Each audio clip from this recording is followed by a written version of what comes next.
ಈಗ ನಮ್ಮ ಮೈಸೂರು ನಗರದಲ್ಲಿ ಹೀಗೆ ನಿನ್ನೆ ಒಂದು ಮೊನ್ನೆ ಡಿ ಸಿ ಅವರ ಅಧ್ಯಕ್ಷತೆಯಲ್ಲಿ ಒಂದು ಮೀಟಿಂಗ್ ಆಯಿತು.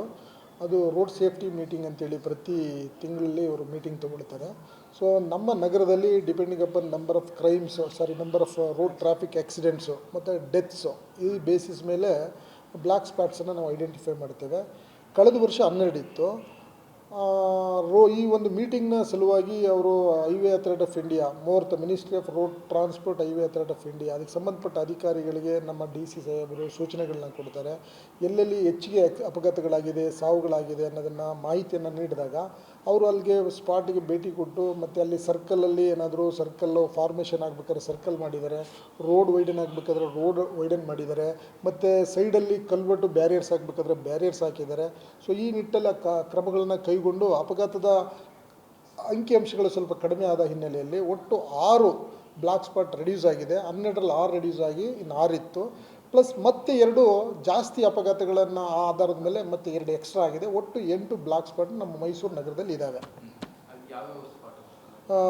ನರಸಿಂಹರಾಜ ಟ್ರಾಫಿಕಲ್ಲಿ ಒಂದು ಕೆಂಪೇಗೌಡ ಜಂಕ್ಷನ್ನು ಅಲ್ಲಿ ಆಗ್ತಾ ಇರ್ತದೆ ಫ್ರೀಕ್ವೆಂಟಾಗಿ ಅಪಘಾತ. ಅದೇ ರೀತಿ ಸಿದ್ಧಾರ್ಥ ಟ್ರಾಫಿಕ್ ಪೊಲೀಸ್ ಸ್ಟೇಷನಲ್ಲಿ ಒಂದು ವಾಸವಿ ಶಾಂತಿಧಾಮ ಟು ಮತ್ತು ಬಾಪಲೆ ಸರ್ಕಲ್ ಇನ್ ಬಿಟ್ವೀನಲ್ಲಿ ಅಪಘಾತ ಆಗ್ತಾ ಇರ್ತದೆ, ಅದೊಂದಿದೆ. ಜೊತೆಗೆ ಇನ್ನೊಂದು ಪ್ರೀಮಿಯರ್ ರೆಡ್ವುಡ್ ಅಪಾರ್ಟ್ಮೆಂಟಿಂದ ನಮ್ಮ ಲಲಿತಾ ಮಹಲ್ ಸರ್ಕಲ್ವರೆಗೆ ಜಂಕ್ಷನ್ ಹೋಗ್ಬೇಕಾದ್ರೆ ಅಲ್ಲಿ ಒಂದು ಡೆತ್ಗಳು 1-2-3 ರೀಸೆಂಟಾಗಿ ಆಗಿದೆ. ಸೊ ಇದು 3 ಆಗ್ತದೆ.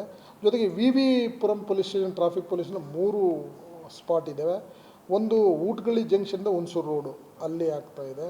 ಜೊತೆಗೆ ರಾಯಲ್ ಇನ್ ಜಂಕ್ಷನಿಂದ KRS ರೋಡಲ್ಲಿ ಆಗ್ತಾಯಿದೆ.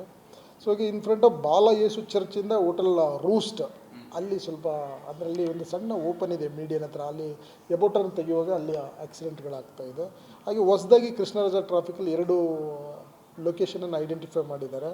ಒಂದು APMC ಜಂಕ್ಷನ್ ಇಲ್ಲಿ ನಂಜನಗೂಡು ರೋಡು ಅಲ್ಲೊಂದಾಗಿದೆ, ಮತ್ತು ಗಣಪತಿ ಸಚ್ಚಿದಾನಂದ ಆಶ್ರಮದಿಂದ ನಂಜನಗೂಡು ಮೇನ್ ರೋಡು ಒಂದು 500 ಮೀಟರ್ ಸ್ಟ್ರೆಚ್ಚಲ್ಲಿ ಅಲ್ಲಿ ಅಪಘಾತಗಳಾಗ್ತಾಯಿದೆ. ಒಟ್ಟು ಈಗ 8 ಇದೆ. ಇದ್ರ ಬಗ್ಗೆ ಕ್ರಮವನ್ನು ಕೈಗೊಳ್ಳಬೇಕು ಅಂತೇಳಿ ಮೊನ್ನೆ ಡಿ ಸಿ ಅವರಿಗೆ ಇದರ ಮಾಹಿತಿಯನ್ನು ಕೊಟ್ಟಿದ್ದೇವೆ. ಅದನ್ನು ರೆಕ್ಟಿಫೈ ಮಾಡಲಿಕ್ಕೆ ಮೀಟಿಂಗ್ಗಳು ಮಾಡಿ ಸಂಬಂಧಪಟ್ಟ ಅಧಿಕಾರಿಗಳಿಗೆ ಸೂಚನೆಗಳನ್ನ ಕೊಟ್ಟಿದ್ದಾರೆ. ಅದೇ ಅದು ಅಪಘಾತಗಳು ಯಾಕೆ ಆಗ್ತಾಯಿದೆ ಅಂತ ಹೇಳಿದ್ರೆ ರೋಡ್ ಇಂಜಿನಿಯರಿಂಗ್ ಆಗಿದೆಯಾ, ಅಥವಾ ಏನೋ ಕ್ಲಾರಿಟಿ ಇಲ್ವಾ, ಅಥವಾ ರೋಡ್ ವೈಡನ್ ಇಲ್ವಾ, ಅಥವಾ ಮೀಡಿಯನ್ ಸರಿಗೆ ಪ್ರಾಪರಾಗಿ ಮೀಡಿಯನ್ ಇಲ್ವಾ, ಇದನ್ನೆಲ್ಲ ನಮ್ಮ ಕಡೆಯಿಂದ ರೋಡ್ ಆಕ್ಸಿಡೆಂಟ್ ಆಗಿದ್ದು ಏನಾದರೂ ರೆಕ್ಲೆಸ್ ಡ್ರೈವ್ ಇದ್ದರೆ ಮಾತ್ರ ನಾವು ಪೊಲೀಸ್ ಅಸೆಸ್ ಮಾಡ್ತೇವೆ. ಇನ್ನು ಉಳಿದಂಗೆ ರೋಡ್ ಇಂಜಿನಿಯರಿಂಗಲ್ಲಿದ್ದರೆ ಅದಕ್ಕೆ ಸಂಬಂಧಪಟ್ಟ ಇಲಾಖೆಯವ್ರಿಗೆ ಸೂಚನೆ ಕೊಡ್ತಾರೆ.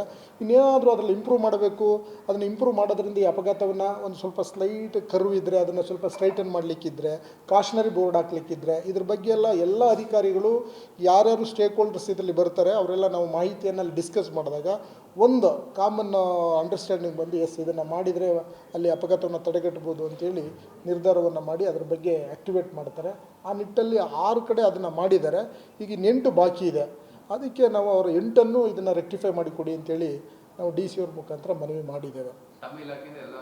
ನಾವು ಮಾಡಿದ್ದೇವೆ. ನಾವು ಪ್ರತಿ ಮೀಟಿಂಗಿಗೆ ಮಾಹಿತಿಯನ್ನು ತೆಗೆದುಕೊಂಡು ಅವ್ರಿಗೆ ಕೊಡ್ತೇವೆ.